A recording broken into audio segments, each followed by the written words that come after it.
Olá pessoal, aqui é o Rodolfo Lacerda. Estou gravando a quinta parte do meu vídeo jogando NL10 Six Max no PokéStars. Eu finalizei a última parte falando que o Baratão está me dando muita Tibets. Eu acho que no intervalo de mãos que a gente jogou ele me deu 3 ou 4, acho que é 3 Tibets mais especificamente. Mas se a gente for olhar o número de mãos que a gente jogou, é uma porcentagem alta. Então eu acho que ele está me dando Tibets light, ou seja, com mãos especulativas ou mãos que não são monstros. O que eu vou fazer para me adaptar em relação a isso é, se eu tiver posição, eu vou aumentar ligeiramente o meu range de call. Mãos que eu normalmente daria fold como Rei, Dama, Suited, eu vou dar call. E eu também vou aumentar, não de maneira absurda, mas eu vou aumentar o meu range de for bet, ou seja, de realmente sobre o realmente dele, porque eu sei que ele tem que dar fold algumas vezes.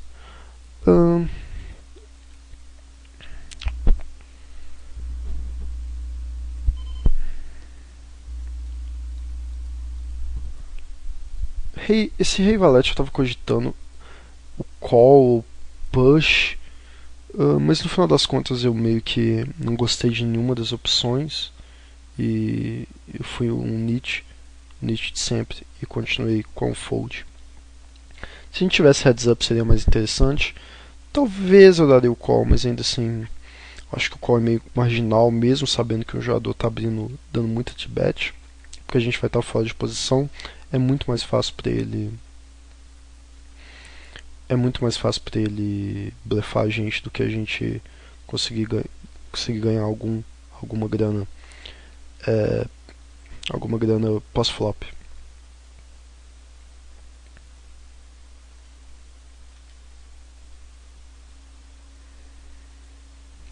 Se eu tivesse um par de 9 ali, o que eu faria era dar um all-in, porque eu estou muito tranquilo. Se ele tiver um as-dama, um as-valete que ele resolve dar o call, que seja, eu ainda estou na frente. O problema de empurrar algo como Rei Valete Suited é que ele pode se convencer a dar call com a As e Dama, e aí eu vou estar dominado. Eu vou estar dominado porque eu não tenho As ou Dama, mas eu vou estar bem mais atrás do que eu estaria se eu estivesse num flip favorito com algo como par de 9.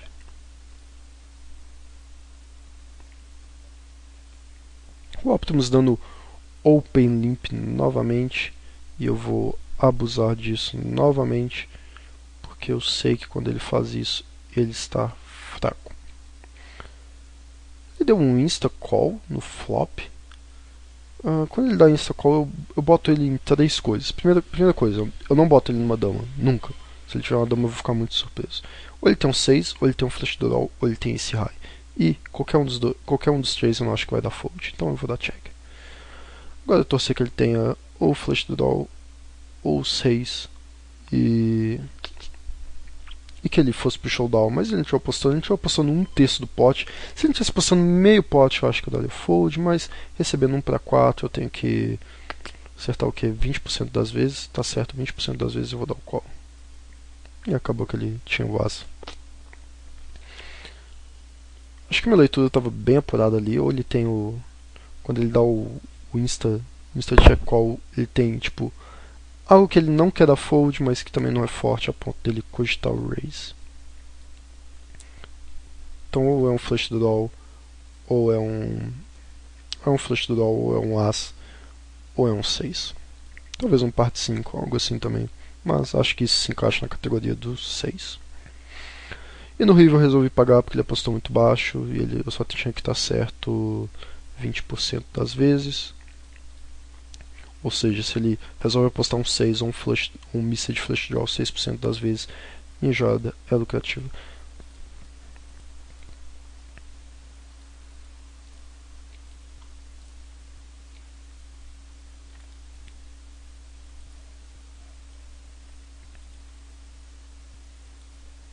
Acho que essa é uma outra coisa que vocês têm que reparar, que é a velocidade com a qual os jogadores agem, principalmente quando eles dão call.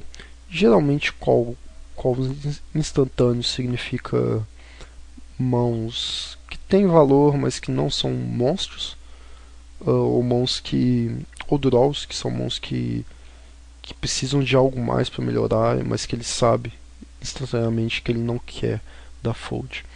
Acho que isso é algo para separar. Muitos jogadores cometem esse erro, principalmente jogadores fracos. Eles passam uma leitura muito fácil de acordo com a velocidade de ação deles.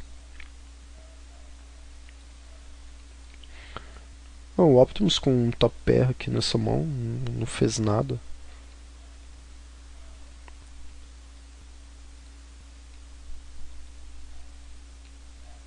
Deu check call no flop, certo? Mas no turn, após o check no turn, na situação do Optimus, primeiro que na situação do Optimus eu não daria o call com o rei 10 contra o jogador que eu acho que não é um jogador fraco. Se após o check eu definitivamente apostaria aqui, porque eu não acho que o baratão ou um jogador decente vai tentar blefar aquele river. Então eu tento extrair alguma coisa. Eu tento deixar a decisão difícil pro oponente, dando bet ali por valor, facilitando minha vida e tentando extrair mais um pouco.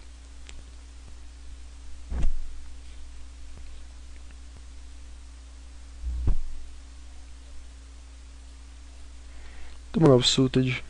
Se a mesa deixa, eu vou abrir isso em qualquer posição. Eu posso abrir até mesmo no The Gun, principalmente se eu acho que tem. Se os blinds são jogadores fracos que podem pagar com mãos marginais, até mesmo mãos dominadas. Mas se eu estou numa mesa que os jogadores estão dando muito de bet, não só o baratão, mas se todos tivessem com uma dinâmica muito agressiva, eu começaria a dar fold em mãos como Dama 9 suited, principalmente em early position. Optimus da call, esse é um board que eu não gosto muito, As e Dama, porque eu acho que o Optimus vai me pagar com Dama Valete, Rei 10, Rei Valete, vários Ases, As 9 pra cima, definitivamente As 10 pra cima. Mas ainda assim vai ter às vezes que ele vai ter Suited Connectors, Valete 9 ou algo louco que ele resolva ter, que ele tem que dar fold. E eu defino logo minha mão. Algumas vezes eu vou ter a melhor mão, então eu não posso dar check e dar call, ou eu dou check para depois dar fold, ou eu dou check ou eu dou check para dar fold, ou eu dou bet e depois desisto da mão. Mas check call seria muito pior mesmo. O interessante do Optimus é que não importa o que aconteça, ele vai deixar a minha equidade se realizar, ou seja, mesmo que ele tenha a melhor mão no flop, na maior parte das vezes minha mão ainda pode se tornar melhor, como era o caso ali com o par de 2, eu ainda tinha 2 altos, então sei lá, os 8% das vezes que eu devo receber meus altos, eu sei que eu vou recebê-los, porque o Optimus não vai dificultar a minha vida. Na realidade ele vai facilitar, porque eu vou... Sempre que eu quiser eu vou ir pro showdown de graça, e sempre após o call dele no flop, e sempre que eu quiser eu também posso cobrar ele no showdown quando eu melhorar minha mão.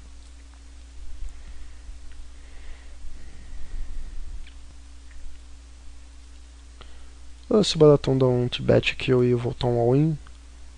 Parte 4 é uma mão meio meh, mas ainda assim é semi-decente para empurrar contra jogadores que estão abusando de t-bets. Mas tome muito cuidado, porque normalmente as pessoas abusam de t-bet muito menos do que você pensa. Se o baratão ficar quieto, mas tipo uma órbita, eu já vou começar a mudar minha adaptação em relação a ele e vou começar a voltar a achar que ele está jogando, que ele está dando t-bets com mãos mais sólidas do que blefe. Tudo no poker é uma questão de frequência. Com que frequência ele está dando re-raise, com que frequência ele está dando c-bet, com que frequência ele dá bet. Então, se você acha que a frequência está muito alta, se você está observando uma mesma ação constantemente, a chance dele estar fazendo isso com mãos marginais é grande. Do outro lado, se raramente ele faz isso, não tem porque você achar que ele está blefando. 5-4 suited, vou isolar um jogador que deu límpedo, sumida, vou tentar dar uma sumida no stack dele. E acabou que o sumida é um paulistano, é um conterrâneo brasileiro, não é um conterrâneo de estado, porque eu sou um perdão, porque eu sou um mineiro.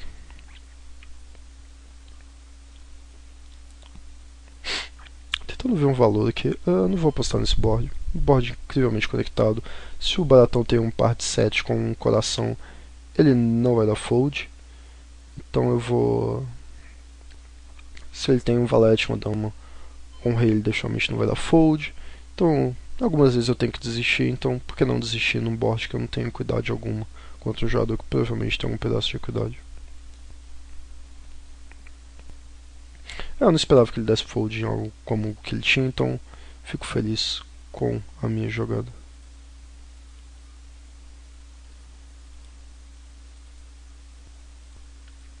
Mas como eu disse, acho que eu estava falando que eu sou mineiro, mas adoro os paulistas.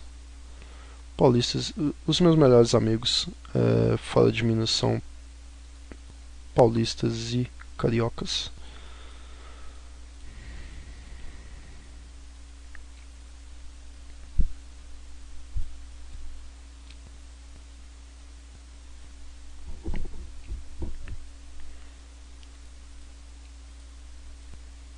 Coisa que eu procuro sempre fazer, eu não configurei aqui, eu formatei o computador recentemente, mas antes estava configurado, é o rebuy automático nas mesas de cache. Eu procuro sempre jogar com o máximo possível, ou pelo menos 100 big blinds, para garantir que sempre que eu tenha...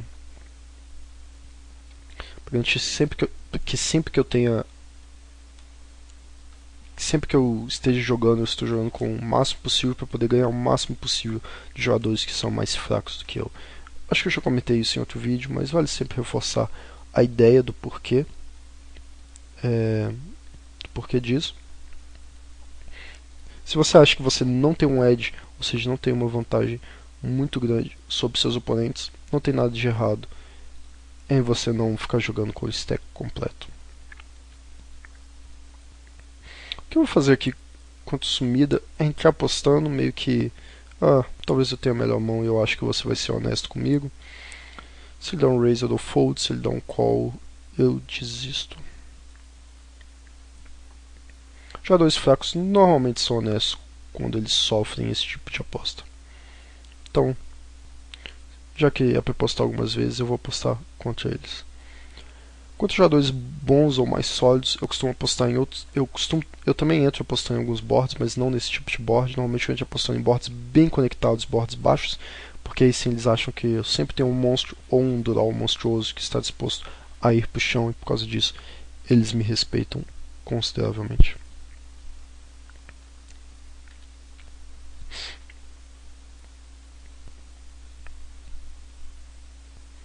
Então esse bet ali com o meu top pair. Se eu sofresse um raise, eu ia pagar uma bet.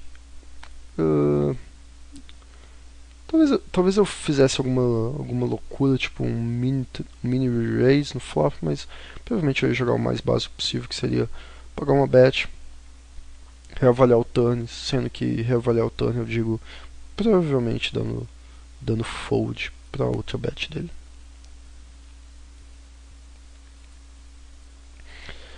As pessoas normalmente ficam com muito medo de serem blefadas, mas a verdade é que todo mundo blefa muito menos do que a gente imagina. Tirando raras exceções de maníacos, os jogadores normais, entre aspas, assim por dizer, blefam muito menos do que a gente imagina. Então, se você sempre dá fold quando você está em dúvida, você vai errar muito menos do que se você sempre achar que o oponente está fazendo move e por causa disso não largar a sua mão. Bem, pessoal, eu vou finalizar aqui essa parte e logo eu começo a gravar a próxima parte. Novamente, muito obrigado pela atenção de todos e, por favor, acessem a próxima parte que eu espero continuar mantendo um conteúdo legal para vocês. Então, um grande abraço.